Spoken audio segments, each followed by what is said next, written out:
Assalamualaikum warahmatullahi wabarakatuh. Yang terhormat Bapak Mentor, Bapak Penguji, dan Bapak Coach. Selamat pagi teman-teman semua. Pada kesempatan ini kami, nama Mas Ud Susanto, NDH 07, akan mencoba mempresentasikan apa yang saya gali selama ini tentang rancangan aksi perubahan yang kami dapat di Dinas Kesehatan. Pertama, latar belakang dari saya mengadakan kajian ini adalah tentang pengurusan SIP, di mana pengurusan SIP di Dinas Kesehatan itu masih belum terintegrasi. Dari ada kasih yang saling menerbitkan SIP. Contohnya di kasih farmasi itu PTK atau J3 farmasi dan S1 farmasi atau apoteker. Yang di SDMK itu meliputi dokter, perawat, bidan, analis, dan gizi.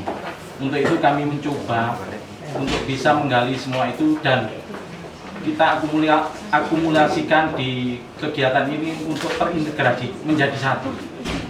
Jadi latar belakang itu, di samping itu ada yang kita lakukan ada dengan Undang-Undang Nomor 24 Tahun 2004 tentang praktek kedokteran, terus sampai ke Peraturan Menteri Kesehatan Nomor 2052 Tahun 2011 tentang izin praktek dan pelaksanaan praktek kedokteran.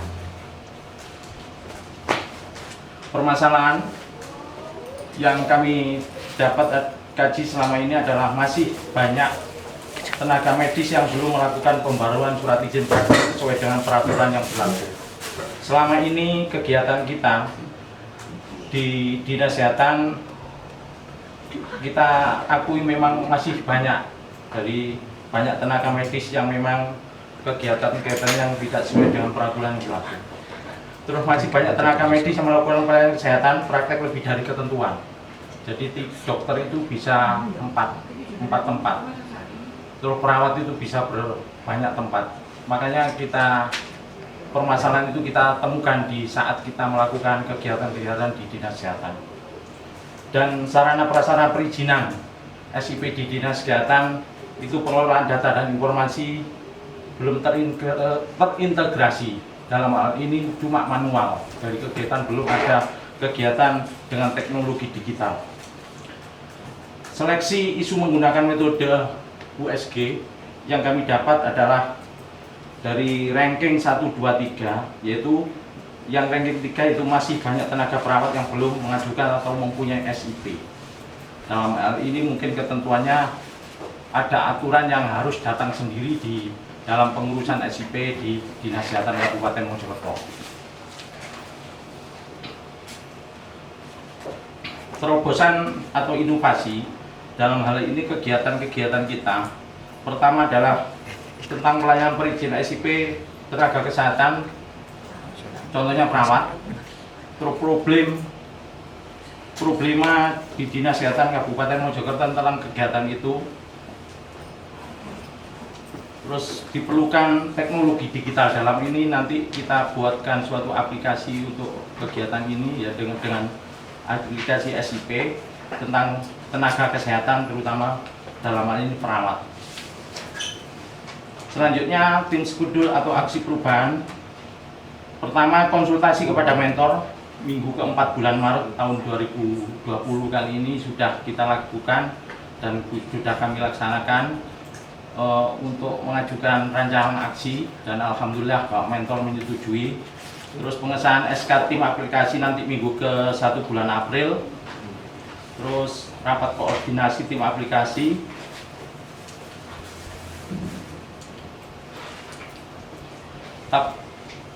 Inventaris peraturan tenaga penerbitan SIP minggu ke-2 bulan April 2020 sampai bimbingan teknis aplikasi SIP insya Allah minggu ke-4 bulan Juni tahun 2020. Untuk jangka menengah, tahap utama implementasi aplikasi SIP tahun Juli 2020, penyusunan evaluasi implementasi aplikasi SIP insya Allah Desember 2020.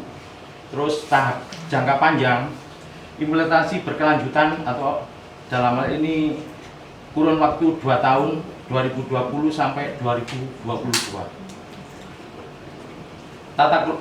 Tata kelola rancangan aksi perubahan dari proyek sponsor dari Bapak Kepala Dinas Kesehatan yaitu Bapak Dr. Sujatmiko MMR. Dalam ini proyek leader dari saya sendiri pribadi Mas Susanto sebagai Kepala Bidang Sumber Daya Manusia Kesehatan, dengan terus Bapak Insinyur Ismail MM, dan ada tim koordinator tim IT dan koordinator tim teknis serta koordinator tim implementator. Jadi kita nanti melibatkan dari bidang dan dari luar. Jejaring kerja rancangan aksi perubahan yang kami dapat adalah pertama dari Bapak Kepala Internal, yaitu meliputi Bapak Kepala Dinas Kesehatan, Sekretaris Dinas Kesehatan,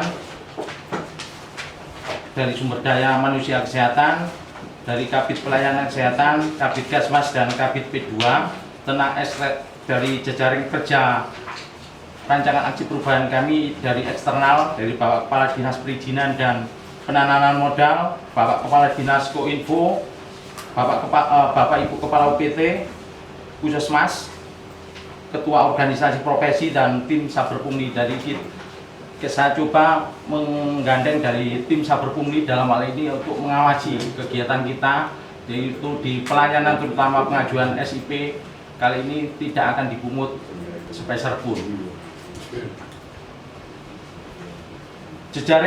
Kuadran jejaring kerja yang kami dapat yaitu pertama dengan kuadran jejaring kerja dari laten.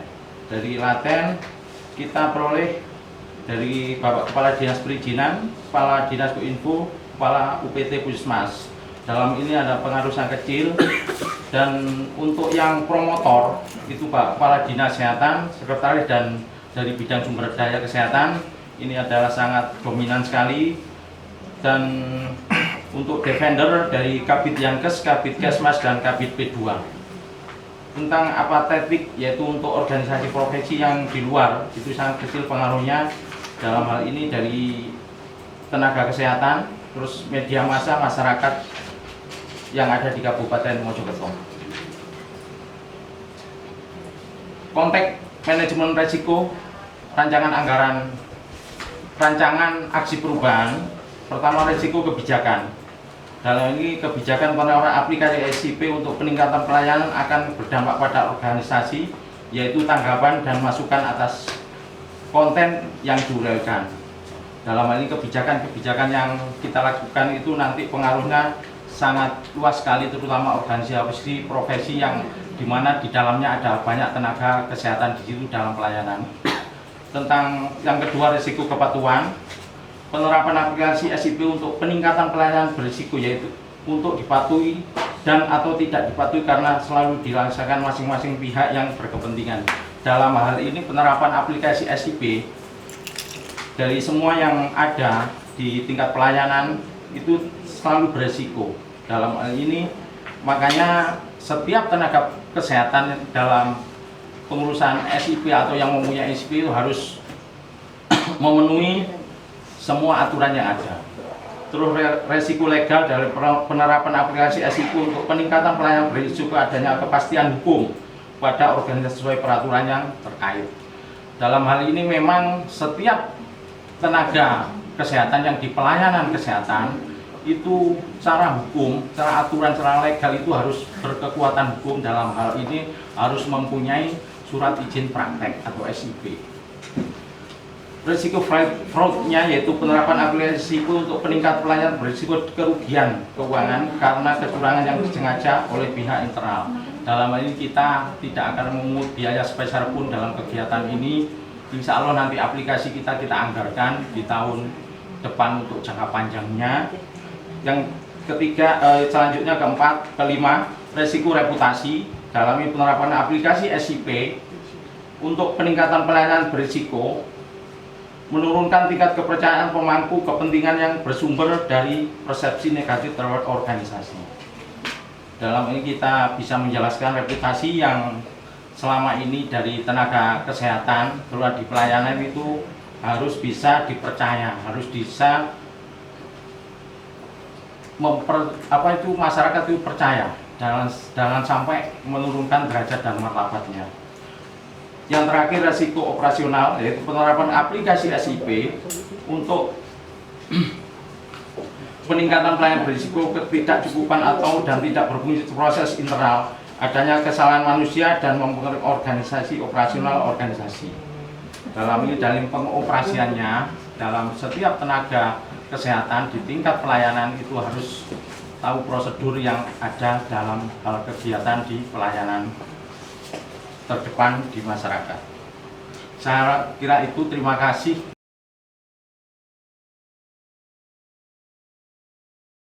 Saya Dr. Sujatmiko, MMMR, Kepala Dinas Kesehatan Kabupaten Mojokerto, selaku mentor Saudara Masud Susanto, Eskepnes, Kepala Bidang Sumber Daya Kesehatan, yang merupakan peserta pelatihan kepemimpinan administrator Angkatan 1 tahun 2020. Dengan ini saya menyatakan siap mendukung dan mengawal terhadap aksi perubahan dengan judul Integrasi Manajemen Sumber Daya Kesehatan dalam meningkatkan kinerja pelayanan dengan aplikasi SIP yang disusun dalam rangka meningkatkan kinerja organisasi. Terima kasih. Assalamualaikum warahmatullahi wabarakatuh.